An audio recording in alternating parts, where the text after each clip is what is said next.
Potemkin need only find their treasure and return to the surface. Simple enough. Put that in your mouth. Except for this, they will have but 1 hour to do so, and 1 hour only. After that, it'll be...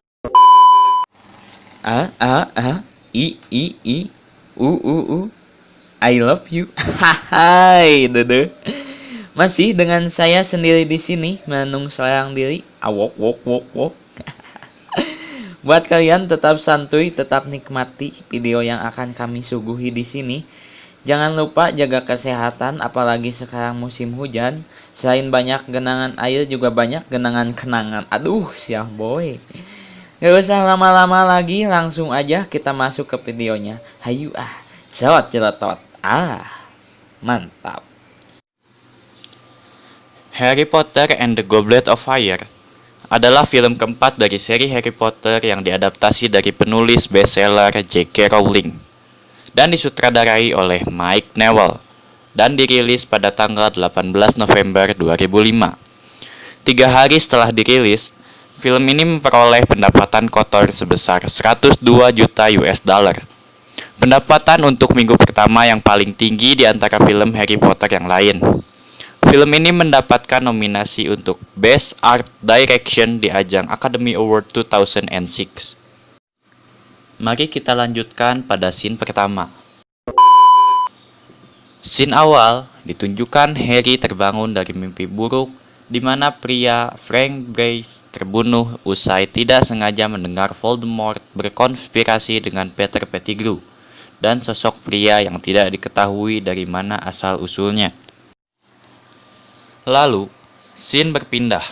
Di sana, terlihat Harry, Hermione, dan keluarga Weasley pergi untuk menonton final Piala Dunia Quidditch antara Bulgaria dan Irlandia.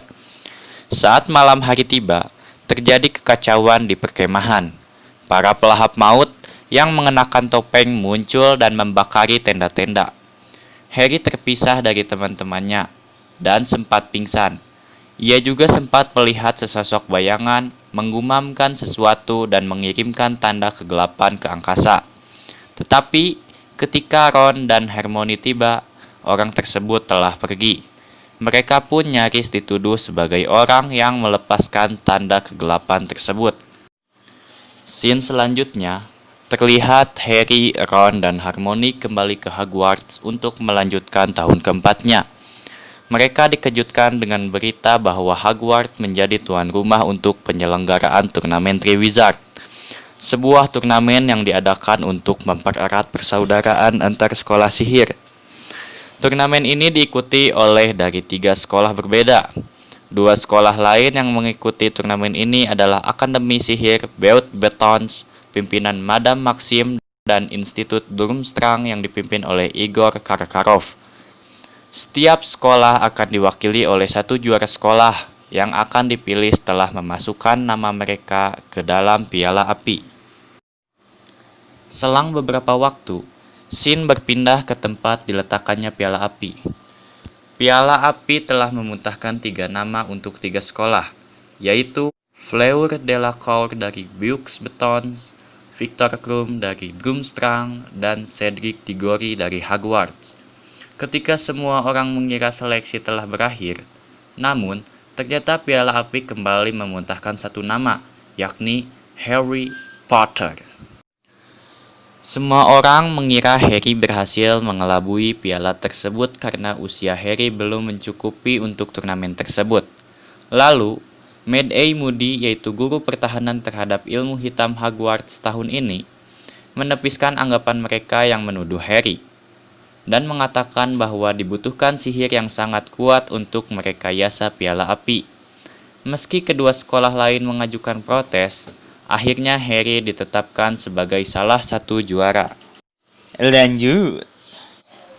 Berbagai tanggapan diperoleh Harry dari orang-orang terdekatnya, termasuk Ron, sahabat selama ini.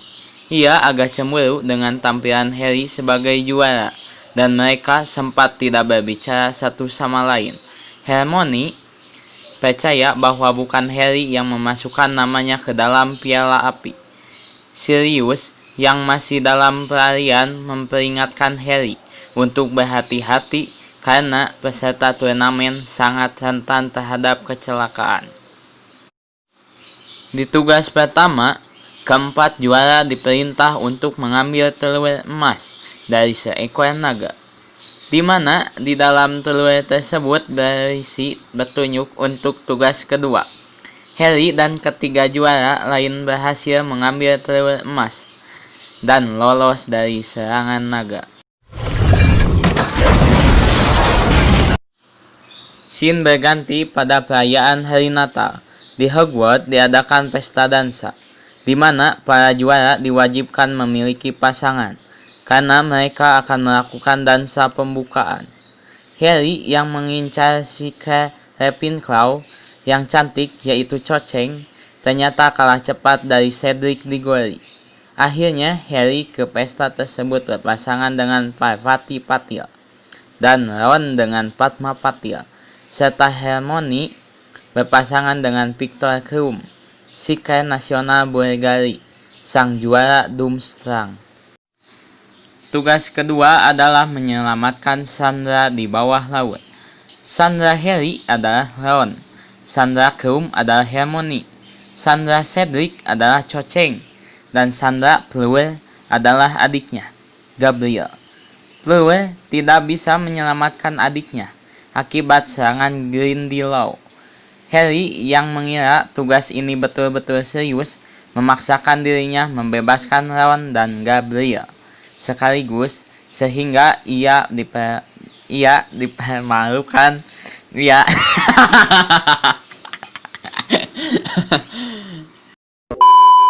ia dipermaklumkan menjadi juara kedua karena akhlak yang baik.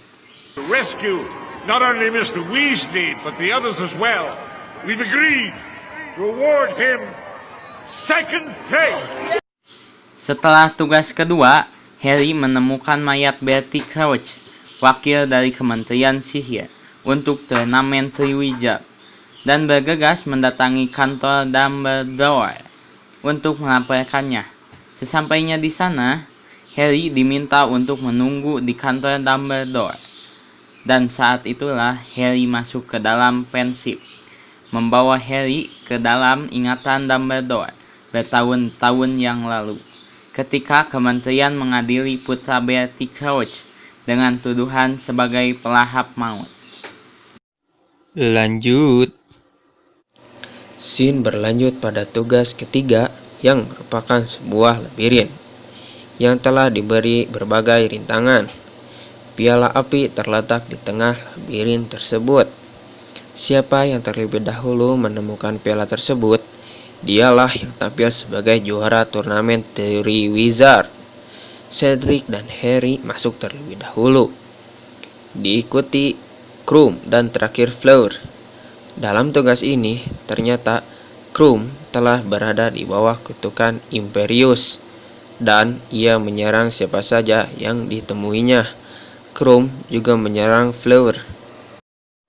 Cedric dan Harry juga diserangnya, dan ketika mereka tengah menghindari kejaran Krum, mereka telah melihat jalan menuju piala api. Cedric terhambat karena belitan tanaman. Sejenak Harry ragu, tetapi ia kembali ke Cedric dan membantunya melepaskan diri. Mereka pun sepakat untuk menjadi juara bersama. Ketika mereka menyentuh piala api tersebut bersamaan, Harry sadar bahwa piala tersebut adalah Portkey. Take it! You saved me! Take it! Together! 1, 2, 3! Sebelum sadar di mana mereka berada, Cedric dibunuh oleh Peter Pettigrew. Ia juga memantrai sebuah patung untuk menawan Harry.